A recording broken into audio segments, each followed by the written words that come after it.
Ticket सबको दे बांट दिया। हम लोग के नहीं मिला, हम आशा तोड़ करके हम घरे चलाया। वहाँ से 4 दिन रहा ना दिल्ली में। राहुल गांधी भेंटे न हुआ तो भेंट होता तब न उसके से वातावरण हम करते। राहुल गांधी से उन्होंने टिकट डिमांड किए थे। राहुल जी बोले थे ठीक है मैं आपको दूंगा टिकट, समय आने दीजिए। समय बीतते गया, फिर समय निकल भी गया, लेकिन आज तक किसी तरह से फोन भी नहीं आया। कहा टिकट, जैसे टिकट सबको दे बांट दिया। हम लोग के नहीं मिला, हम आशा तोड़ करके हम घरे चलाया। वहाँ से 4 दिन रहा ना दिल्ली में। राहुल गांधी भेंटे न हुआ तो भेंट होता तब न उसके से वातावरण हम करते। तो दिल्ली में ठहरे थे कहाँ? दिल्ली में स्टेशन के पास पहाड़गंज बोलता है ना, वहीं पर। पैसा भी खर्चा हुआ होगा? हाँ, पैसा गाड़ी भाड़ा खर्चा होगा ना, आना जाना। एक्चुअली पिछले इसी वर्ष शायद जनवरी फरवरी कुछ कार्यक्रम था पटना में उनको, तो एक्चुअली पापा उनसे जाके मिले थे पटना में। तो पटना में मिले, उसके बाद दिल्ली में जाके इनके पार्टी कैथी किए थे, सदस्यता ग्रहण किए थे। उसके बाद उनसे लगातार संपर्क बनता रहा।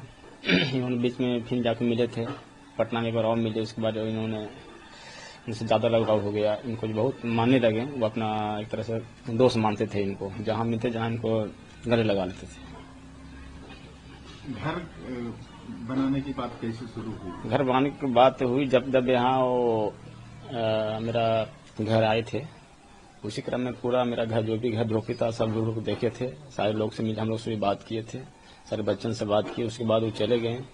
उसको नेक्स्ट 10-15 दिन के बाद उन्होंने कुछ वादा भी नहीं किए थे कि आपको क्या देंगे नहीं देंगे, घर बनाएंगे, नहीं कोई वादा नहीं किया था। लेकिन 10-15 दिन के बाद उन्होंने अपने स्तर से लेबर मिस्त्री जो भी हो सारे लोगों को भेज के, सारे मटेरियल गिरा के मात्र 2 महीना घर बना दिए थे। चाबी भी सौंप दी थी। अच्छा, टिकट के बात कहाँ से शुरू हुई? टिकट के बाद पापा से बात शुरू हुई था। जब दूसरा बार जब मिले थे राहुल गांधी से, उन्होंने टिकट डिमांड किए थे। राहुल जी बोले थे ठीक है मैं आपको दूंगा टिकट, समय आने दीजिए। समय जैसे नजदीक आया, हम लोग फॉर्म भरे, 12 से अप्लाई किए थे। सारा सिस्टम बिल्कुल सही था। दिल्ली गए थे, कुछ वरिष्ठ नेताओं से भी बात हुई थी। उन्होंने बोला आपको ही मिलेगा, टेंशन मत लीजिए, आपको टिकट कंफर्म है। तो सारी बात में हम लोग खुशी से बोले कि आप गाँव चले जाइए, उसके बाद आपको फोन करके बुलाया जाएगा। तो हम लोग गाँव चले आए और समय बीतते गया, फिर समय निकल भी गया, लेकिन आज तक किसी तरह से फोन भी नहीं आया। और कौन नेताओं से बात हुई? एक सप्पल साहब बोलते हैं, उनसे बात हुई। जितेंद्र बघेल जी से बात हुई, और आप 2-3 नेताओं से बात हुई थी जो शीर्ष नेता हैं, उनके करीबी हैं राहुल जी, उनसे भी बात हुई थी। यहाँ बिहार में राहुल प्रदेश अध्यक्ष जी से बात हुई थी, कृष्णा लाल जी से बात हुई थी। जो मेरे शीर्ष नेताओं थे, 7 लोग से बात हुई। 7 लोग बोले आपको टिकट मिलेगा, आप टेंशन मत लीजिए।